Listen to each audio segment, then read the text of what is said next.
우한 교민들이 국내로 송환되면 격리 수용될 장소로 충남 아산 경찰 인재개발원과 충북 진천 공무원 인재개발원이 지정이 되어 있는 상황인데요. 네, 이 같은 정부의 결정에 해당 지역 주민들의 반발이 이틀째 이어지고 있습니다. 현장으로 가보겠습니다. 이호진 기자. 네, 아산 경찰인재개발원 앞에 나와 있습니다. 보시는 것처럼 지금은 경찰에 의해 진입로가 확보된 상황입니다.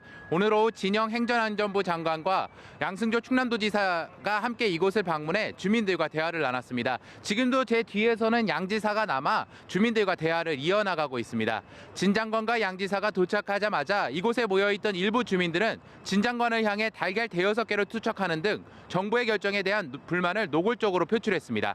장관과의 면담에선 주민들의 성토가 쏟아졌습니다. 주민들은 격리 수용 시설이 왜 당초 천안에서 아산으로 바뀌게 됐는지를 집중적으로 캐물었습니다. 이에 양 지사는 정부에서 6개 항목을 놓고 심사를 한 결과 가장 많은 인원을 수용할 수 있는 경찰 인재개발원이 1순위로 결정된 것이라고 천안에서 아산으로 번복된 것은 아니라고 설명했습니다. 진 장관도 경찰 인재개발원이 시설이 가장 좋아 아산으로 결정됐다며 주민들의 이해를 구했습니다.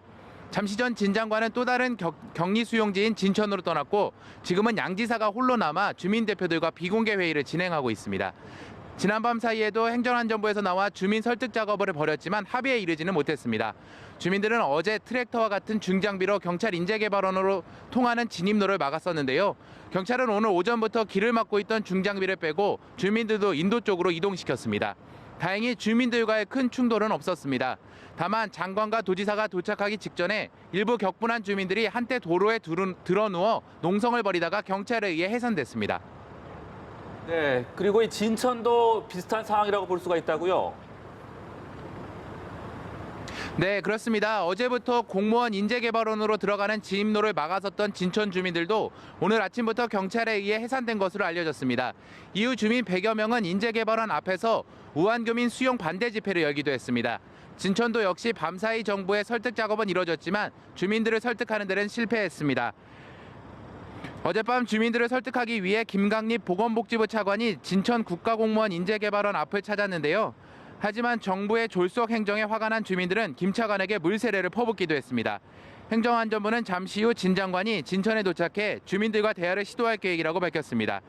두 지역 주민들은 우한 교민들의 격리 수용되어야 한다는 것은 이해하지만 정부의 일방적인 행정이 문제라고 일제히 목소리를 높였습니다.